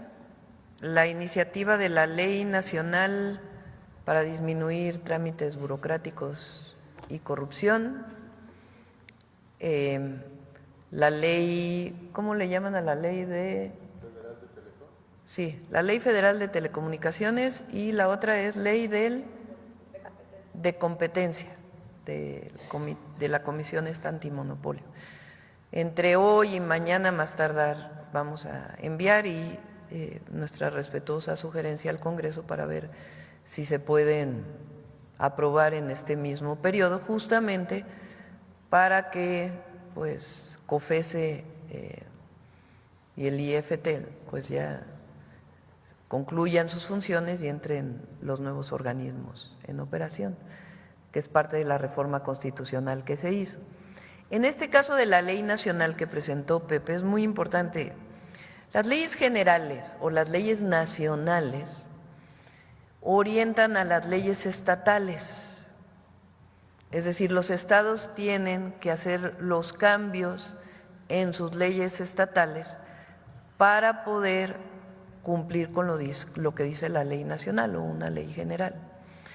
Esa es la característica que tiene esa ley, porque el objetivo pues es disminuir trámites a las personas, o sea que cada vez que hacemos un trámite como persona con un gobierno municipal, estatal o federal, pues sea en la medida de lo posible digital, que se pueda hacer a distancia.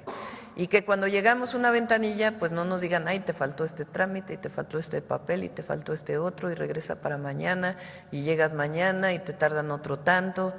Es decir, que se disminuyan los trámites y que no se afecte a las personas.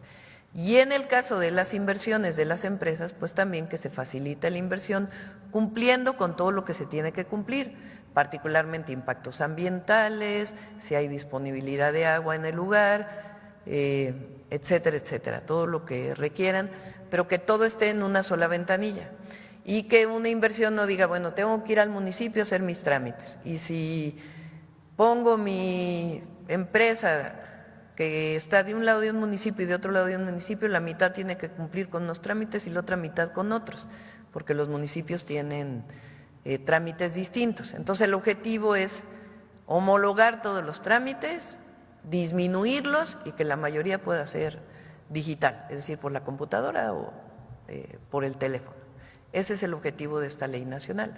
Las otras ya las vamos a presentar en su momento, pero tiene el objetivo también de disminuir esa burocracia gigantesca que había en estos organismos autónomos, pero que el fondo, que es disminuir las prácticas monopólicas y que haya acceso a la televisión, al radio, etcétera, conservando por supuesto lo que existe en la actualidad, pues pueda ser mucho más dinámico y más rápido y con organismos pues mucho más pequeños. Entonces ese es el objetivo y se están terminando. Son esas tres que buscamos que se aprueben en abril y las otras probablemente estaríamos pidiendo un extraordinario. ¿Cuáles? Nos interesan mucho. Todas las que se derivan de la reforma constitucional al Poder Judicial, son varias, desde procedimentales hasta la ley de amparo, que también requiere disminuir procedimientos para que se cumplan los plazos establecidos en la Constitución. Esto ha llevado su tiempo y se ha consultado pues a distintos sectores. Entonces, eso se presentaría en un periodo extraordinario, igual que las leyes con relación a búsqueda que presenté y que se están trabajando con los colectivos, y algunas leyes también del Sistema Nacional de Seguridad, que hubo algunas dudas y que también se están mejorando. Esas serían las que desde nuestra perspectiva requerirían de un periodo extraordinario. Las tres primeras leyes que se envían para aprobación antes de que concluya el periodo ordinario, ¿se enviarían a la Cámara de Diputados, Presidenta? Tengo que revisar con la consejera jurídica, ya que ella nos plantee a cuál de las cámaras. Correcto. Y en el caso de las leyes secundarias del Poder Judicial, ¿vendrían hasta después de la elección? No, antes. Antes. Sí, porque la idea es que entre el nuevo Poder Judicial ya con una nueva normatividad completa. Porque, por ejemplo, la Constitución establece plazos mínimos para resolver juicios mercantiles, pero resulta que la ley o las leyes que establecen los procedimientos jurídicos y al mismo tiempo la ley de amparo no permite que se cumpla esos plazos que está establecido en la Constitución. Entonces tienen que modificarse las leyes para que se cumplan esos plazos, además de algunos otros temas. Entonces tienen que ser aprobadas antes del 1 de septiembre para que la nueva Corte, el nuevo Poder Judicial ya entre con una nueva normatividad. Estaríamos entonces hablando de hacerle la sugerencia al Congreso de que convoque a 2 periodos en este un caso. periodo en el que bueno, ya decidirían ellos, ¿no? Pero nosotros estaríamos enviando, pues probablemente hacia mayo estas iniciativas, mediados de mayo tal vez. Y finalmente, sobre esta última iniciativa que refería en relación a estos spots pagados, ¿no? Vendría en la del IFETEL, ¿no? Vendría en la del IFETEL. La de telecomunicaciones. ¿No sería constitucional? No, entra en la ley de telecomunicaciones. Correcto. Gracias, presidente. Es recuperar lo que existía hasta 2014, que por alguna razón se quitó, habría que ver cuál fue. Pues es lo que se les envió a través de CONAPRED. Nosotros no estamos a favor de la censura nunca, pero es muy distinto cuando hay una comunicación de un gobierno extranjero que tiene contenido que considera el propio CONAPRED como discriminatorio. Entonces, la sugerencia de CONAPRED pues es que se retiren estos spots y además pues la modificación a la ley que ya no permitiría que se Pero no solo promovieran. están en medios, Presidenta, también están en aplicaciones digitales. Sí, la idea es que no se pague. No es lo mismo que un funcionario, un servidor público del gobierno de Estados Unidos o de cualquier gobierno del mundo en su red social ponga un comunicado que se puede ver en todo el mundo, pues nosotros no censuraríamos nada que se pudiera, que sea parte de una red social de alguien, a que se pague a la red social para pautarlo en el país. Si ustedes se meten a Facebook, por decir algo, Ahí cualquiera puede promover una publicación pagándole a Facebook para que la promueva. Y ahí mismo donde dice cómo promover, dice en dónde quieres promoverla. ¿La quieres promover en tu colonia, en tu municipio, en tu estado, en el país? Entonces lo que le estaríamos pidiendo a las plataformas pues es que no se pautara, no se pagara de ningún gobierno extranjero estos contenidos para su visibilidad en México. Gracias, presidenta. Ya vamos a cerrar, dos más si quieren. Gracias, presidenta. Buenos días a los funcionarios. Soy Marco Antonio Olvera del periódico digital Hidalgo News y del canal de YouTube México News World. Presidenta, tengo 3 temas, si me lo permite. El primero es sobre, usted nos ha indicado en varias ocasiones que está en desacuerdo con el fuero del que gozan pues, los funcionarios de la Cámara Alta, la Cámara Baja, por supuesto el Congreso Federal y los congresos locales. En días recientes, el diputado Alfonso Ramírez presentó una iniciativa para el tema de quitar el fuero. Sin embargo, pues esa iniciativa pues, se fue a las comisiones. En las comisiones obviamente entrará a discusión y posteriormente se mandará a la colegisladora, si así sucede, para que se quite el fuero de los puestos públicos que elegimos los ciudadanos. En ese sentido, presidenta, en Tempoal, Veracruz, bueno, pues vienen las elecciones y nos menciono nada más un municipio, pero vienen varios municipios en los que obviamente pues ya están ahí los mapaches, ¿no? Ahí está, por ejemplo, Néstor Rivera, pues quiere imponer, pues entre comillas, imponer al nuevo candidato. También participa ahí Celestino Rivera, exalcalde y ex diputado federal. Y bueno, pareciera que no hay reglas, presidenta, o sigue el tema del nepotismo. ¿Cómo combatir esto? Y si usted estaría en la posibilidad, que es obvio que sí lo podría hacer, mandar una iniciativa para que en lugar de que esté discutiéndose ahí en las comisiones, porque en las comisiones se va a mandar a la congeladora o se amaña, y esto pues obviamente pues sigue, el tener fuero en México cualquier funcionario da para la continuidad de la corrupción, desde mi punto de vista. No sé cuál es su opinión. Bueno, son 2 temas, ¿no? Uno es el fuero y otro es el nepotismo. Claro. Entonces, en el caso del fuero, yo lo que dije aquí me parece interesante, es que se abra el debate.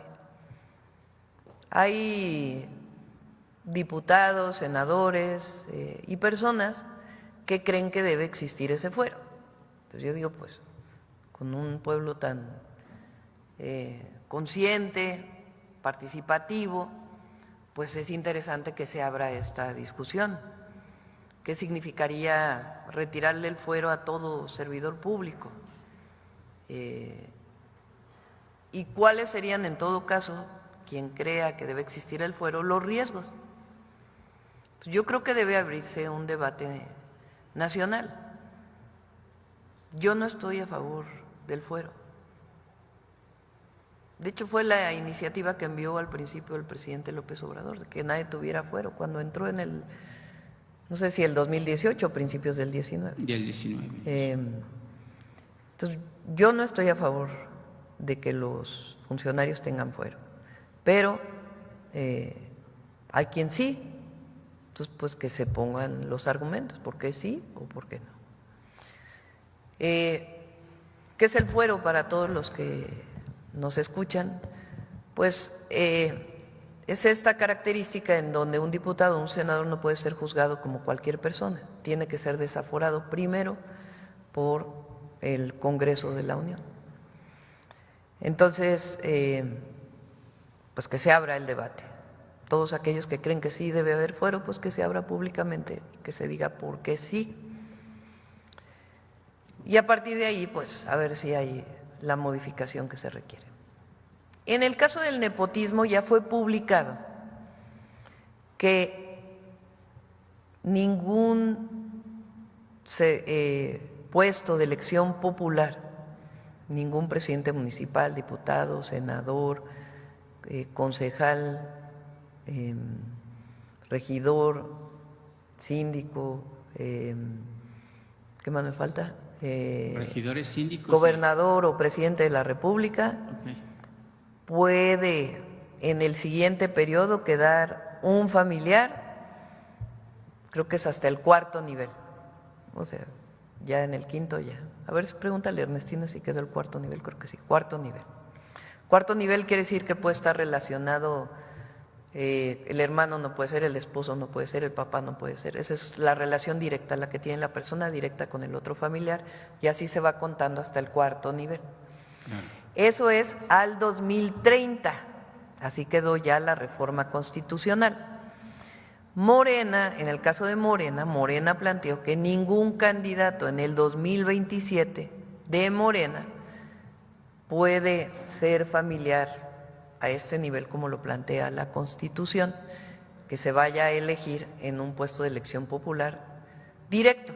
Se pueden esperar 3 años, 6 años, pero evitar que la persona que está en ese momento en el gobierno promueva desde el gobierno a un familiar. Entonces, Morena lo esperemos, creo que ya lo tienen los estatutos, pero creo que vale la pena ponerlo todavía con mayor rigor. No lo haría en el 27 y en todo el país para cualquier partido político en el 2030. Así está hasta ahora. Presidenta, y otro tema, obviamente. Y en el caso de las elecciones de Veracruz y Durango, que se va a elegir presidentes municipales este 1 de junio, pues ahí está el INE y el Tribunal Electoral que deben de estar observando los locales y el nacional. Presidenta, yo le doy la razón que obviamente está el INE y las autoridades locales para vigilar y ser garantes de que las elecciones sean transparentes. Sin embargo, algunos, y usted también lo ha dicho, que pues, es válido que lleguen otros integrantes, otros pensamientos del PRI, del PAN y el PRD quizá, que ahora ya se extinguió, que se integren a Morena. Sin embargo, traen esas ideologías de ser mapaches, de creerse que el México contemporáneo no ha cambiado. ¿Cómo cambiar o cómo modificar ese pensamiento de que, bueno, en primera, como usted lo acaba de decir, y el presidente lo decía claramente, que México pues ya abrió los ojos y ya no está tan manipulado, ¿no? Pero sin embargo siguen esas ideologías de los viejos priistas, los viejos panistas y los perredistas que siguen creyendo que con unas Tupperware, unas sábanas, un sándwich, pues les van a dar el voto y así seguir engañando, sobre todo la gente de escasos recursos y sobre todo la gente que vive, por supuesto, en las serranías y en municipios que están a veces apartados en muchas ocasiones de la comunicación de ida y vuelta que usted da aquí en las mañaneras, Presidenta. No a la compra del voto, no a los mapaches, no a ninguna de las terribles formas de hacer política que se hicieron famosas durante todo el periodo del PRIAN. No a eso, en ningún partido político, y menos los que vienen del movimiento. No debe haber, y además está prohibido por la ley. Sí, está prohibido. Pues en otro tema, usted acaba de decir, y bueno, el INE no prohíbe que los funcionarios públicos y los medios de comunicación pues llamen a la votación el 1 de junio para pues tener un nuevo poder judicial que había dejado pues una gran corrupción y calamidad dentro de la impartición de justicia en México. Sin embargo, ¿qué opinión le merece o qué está pasando? Por ejemplo, con la hija de Sánchez Cordero, que va a participar para ser ministra, Presidenta. O sea, Olga Sánchez Cordero se opuso a la modificación del Poder Judicial en la administración del presidente Andrés Manuel López Obrador. Actualmente sigue cobrando como senadora de la República, tiene 4 notarías y bueno, un sinfín de enriquecimientos que no sé si son lícitos o no lícitos. No es mi obligación y pues, por supuesto tampoco la voy a linchar. En ese sentido también está Marisela Morales, ex procuradora de Felipe Calderón, que sabía perfectamente todo sobre el tema de García Luna, acusado de narcotráfico y hoy pues purga una condena de 30 años en una cárcel de los Estados Unidos. Y creo que por aquí ahí anda Manuel Pedrero, que también ya recibió una demanda por exponer lo que se conoce y que es de viva voz del público, de la voz populi, Presidenta, y en ese sentido, en la modificación del Poder Judicial, yo no sé si pudiera entrar o usted nos pudiera decir qué va a pasar, Presidenta, con el tema de los fiscales al interior de la República. Los fiscales obviamente los propone el gobernador y después lo aprueban en una sesión el Congreso local de cada estado. Se lo digo porque en Baja California pues hay una corrupción involucrada, pues ahí con la presidenta municipal Claudia Agathon Muñoz y la fiscal María Elena Andrade Ruiz. Y tienen un negocio ahí de grúas que se llama ATT y bueno, tienen ahí cobros indebidos, recogen placas, decomisan automóviles y la gente ya está pues verdaderamente cansada en ese sentido. Y también en la modificación que va a mandar al Congreso, hoy una señora que hizo viral en el Estado de México por cometer ahí un ilícito porque le quitaron su casa. Ahí participa mucho, Presidenta, y yo creo que estará de acuerdo conmigo, participan mucho los notarios y los notarios en este país están exentos de que paguen irregularidades y abusos porque son los responsables de otorgar, pues digamos, documentos que los avala para defender o para incluso despojar de bienes inmuebles a personas de la tercera edad y demás. ¿Cómo podemos ahí meter en cintura a los notarios y a las notarías que hacen su agosto, pues dando documentos para que puedan invadir de manera descarada, robar a los bienes inmuebles de las personas y bueno, tener un resultado como lo que tuvimos en el Estado de México? Bueno, son muchos temas. Sí, lo sé. A ver, primero, cuando hay una denuncia en particular, pues hay que presentarla, documentarla contra algún funcionario público, ¿no? Sí. Segundo, no me voy a meter a quienes participan en la elección al Poder Judicial. Es una decisión de la gente. La gente tomará las mejores decisiones. El pueblo tomará la decisión que decida, la decisión que sea de su particular convicción a partir de pues, la información que tenga disponible. Entonces el INE tiene que hacer la información no solo de la elección, sino pues de quiénes son los que están participando, que tiene una página y que hay que revisarla y que la gente decida quién quieren que sea su ministra, su ministro, quién quiere que sea el magistrado, magistrada, juez en su circuito. Entonces ya lo decidirán. A ver, Manuel, cuéntanos de tu demanda. ¿Te pusieron? Bueno, primero buenos días, Presidenta. Buenos días. A su solicitud. Mire, nada más, resulta que en efecto la candidata aludida primero utilizó a un tercero para tratar de denunciar a un servidor, pero resulta que este intermediario, este tercero, cuando presenta su solicitud, el INE registra días después que se presentó con una credencial falsa y que utilizaron el nombre de esta persona sin su consentimiento. Hasta que nosotros hacemos la denuncia pública en redes sociales. A ver, tú denuncias, barajéala más despacio. Sí. O sea, tú hablaste de una candidata. Así es, dimos su historial, que es público. Y luego alguien presentó una demanda contra ti en el INE. Es correcto. Ahora sí, esa demanda venía de una credencial de elector que… Falsa, apócrifa. Y cuando hacemos la denuncia de que nos están denunciando, esta persona se entera en redes sociales y emite un comunicado, una carta al INE diciendo que él no lo hizo, que utilizaron su identidad. Es como si vas a Cancillería con un pasaporte falso. Bueno, pues habla, y lo no admite. sé quién sea la candidata a la que criticaste, pero pues habla mucho de su convicción en la ley, ¿no? Bueno, sí. Aprovechando, ¿puedo hacerle 3 preguntas, Presidenta? Sí, adelante. Muchas gracias. Nada más concluir. Ya apúrenle, porque sí, ya son rapidísimo. Ricardo, aquí tengo mi relojito. Raimundo Rivapalacio en días recientes pues fue a quejarse con Carmen Aristegui en su espacio informativo diciendo que va a poner una demanda en contra del presidente Andrés Manuel López Obrador por daño moral, entre comillas.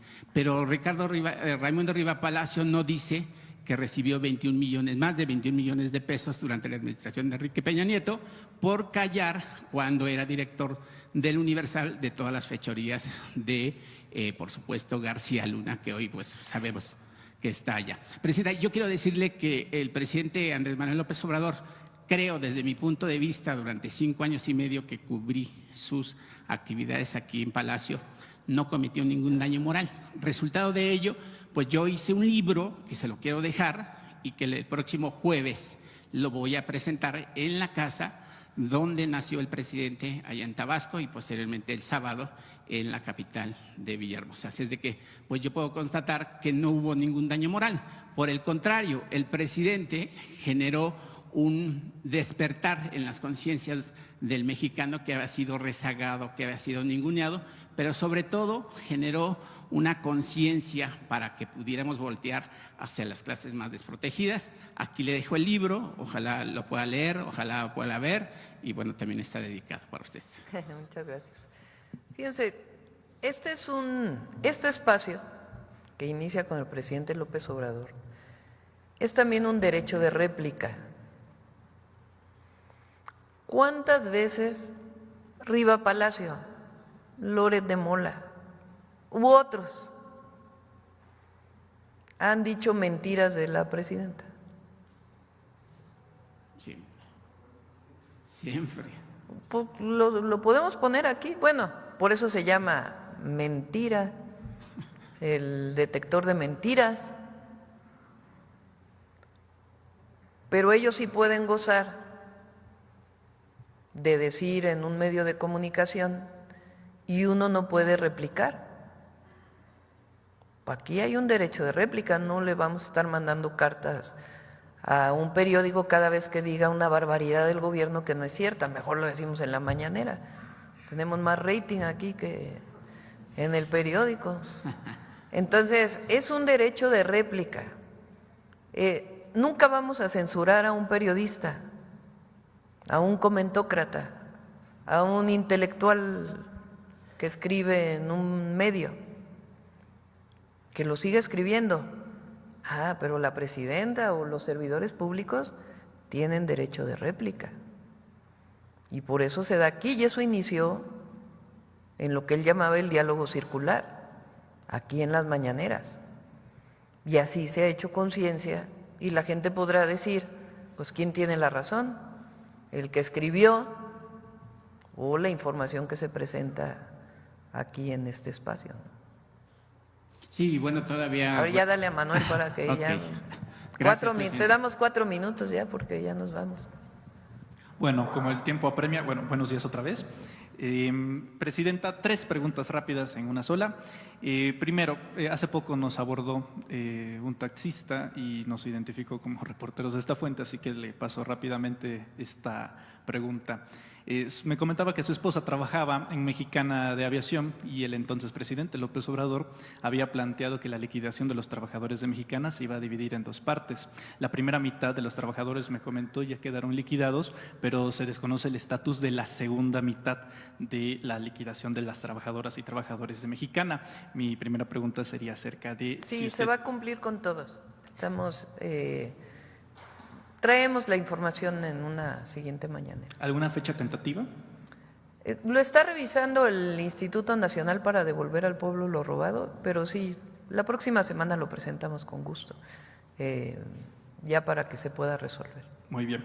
La segunda, y me alegra mucho escuchar que no se tolera la censura en su gobierno, porque justamente le traigo un caso de intimidación y censura a un servidor por parte de una senadora de la República. Es el caso de Cecilia Guadiana. Nosotros estamos acostumbrados a denunciar las irregularidades, vengan de donde vengan, y hace 2 meses hicimos una investigación de cómo pues, la actual senadora de la República, ya ve que usted a través de su gobierno está proporcionando apoyos para las mujeres adultas mayores, y pues la senadora, esto no es una opinión, es un hecho, y es un hecho público, se puede constatar también en sus redes sociales, pues tiene una relación sentimental con el actual delegado del Bienestar, Américo Villarreal Jr., Américo Villarreal Hijo.